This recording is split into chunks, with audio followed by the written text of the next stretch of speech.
Umwarimu Sacco ushyize umucyo ku mbogamizi zo gusinyirana zagaragajwe n'abarimu nk'umutwaro.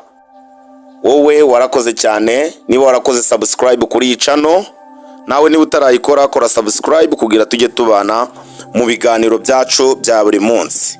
Hirya no hino mu gihugu abarimu basanzwe ari abanyamuryango b'Umwarimu Sacco nka koperative bashyiriweho ngo ibateze imbere, bataka kuri bimwe bashyirirwaho bafata nk'amananiza mu gusinyira umuntu usanzwe afite amasezerano y'akazi kandi akaba ari inguzanyo yo ku mushahara we, bikarangira bamwishyuriye batanamwishyurira bakabuzwa uburenganzira kuri zimwe muri serivisi z'iyi koperative.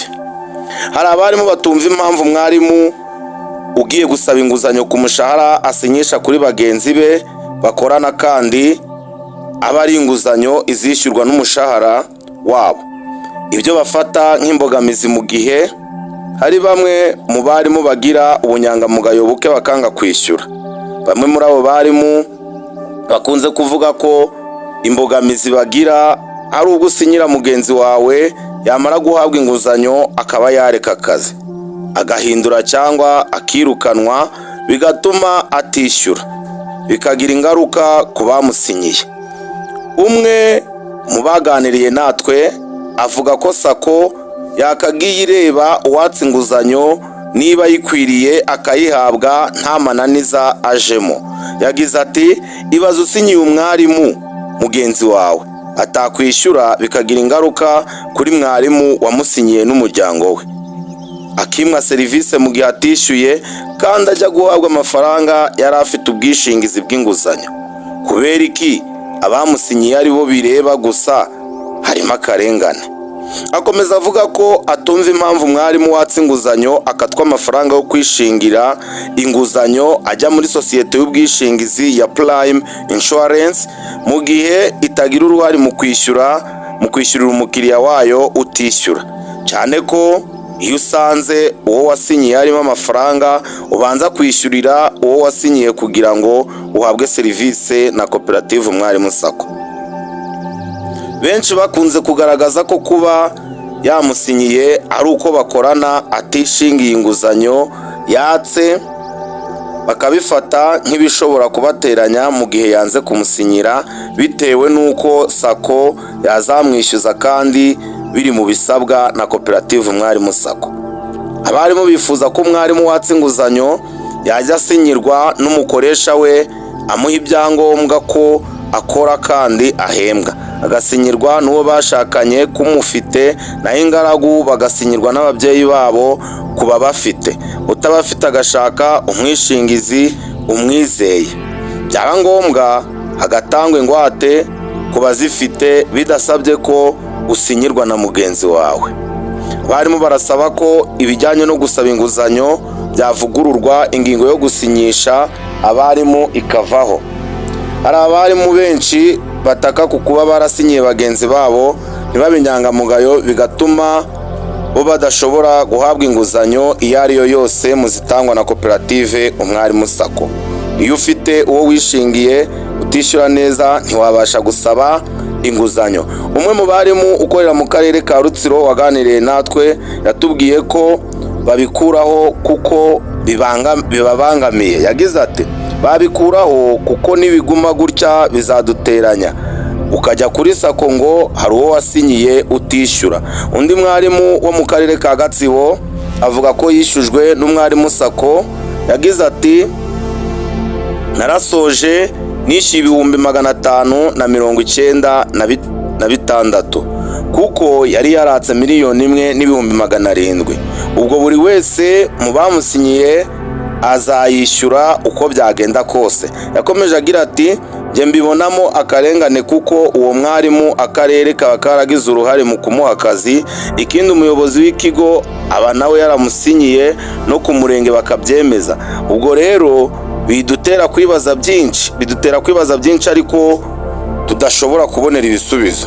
Yakomeje avuga ko kubona ugusinyira ubu bigoye. Ati kugeza ubu umwarimu asigaye ajya kubona abamusinyiye bimugoye, inguzanyo bifite ubwishingizi bakagombye gukurikirana umwishingizi w'inguzanyo bakareka kudufata ku gakano kandi baba badukuyeho ay'ubwishingizi. Abarimu bavuga ko batumva impamvu aribo bishyuzwa inguzanyo bonyine kandi ifite ubwishingizi muri Prime Insurance. Ku ruhande rw'ubuyobozi bw'Umwarimu Sacco ntibumva kimwe n'ibyo abarimu basaba. Madamu Wambaje Laurence ni umuyobozi mukuru wa koperative Umwarimu Sacco ku rwego rw'igihugu, asanga gusinyirana bitavaho. Ati reka ntanga umucyo ku kibazo mwabajije. Kuba wagirwaho ingaruka niko bigenda. Iyo wasinyiye umuntu nyine ntiyishyure, uteganya ko izo ngaruka zizakubaho. Kuba ingaruka zakubaho ni ibintu bisanzwe. Uba wasinyiye ko naramuka atishyuye uzamwishyurira. Iyo bibaye ko atishyuye, izo ngaruka zigomba kubaho. Ni nk'uko abantu basezerana mu mategeko, umugabo n'umugore bagasezerana ivangamutungo, bakavuga ko ibizaba bazagabana. Twifuje kumenya impamvu koperative Umwarimu Sacco idakurikirana umwarimu utishyuye maze abamusinyiye bakaba abatangabuhamya. Laurence avuga ko icyo baba bagamije ari uko inguzanyo yishyurwa amafaranga agaruka. Yagize ati ibwiriza ryacu rivuga ko kwishingirana ari itegeko. Buri kigo gisobanura kwishingirana basinyirana.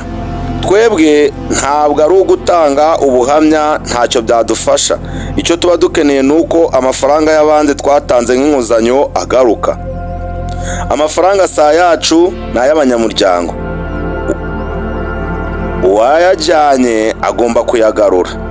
Gutanga ubuhamya sinzi niba byafasha kugarura amafaranga.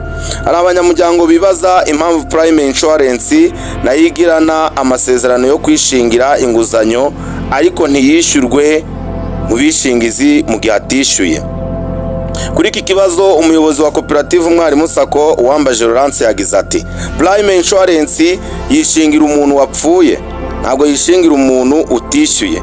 Umuntu unaniwe kwishyura kubera impamvu z'urupfu akaba atagihari kubera ko yapfuye, yishingira ko izamwishingira naramuka apfuye.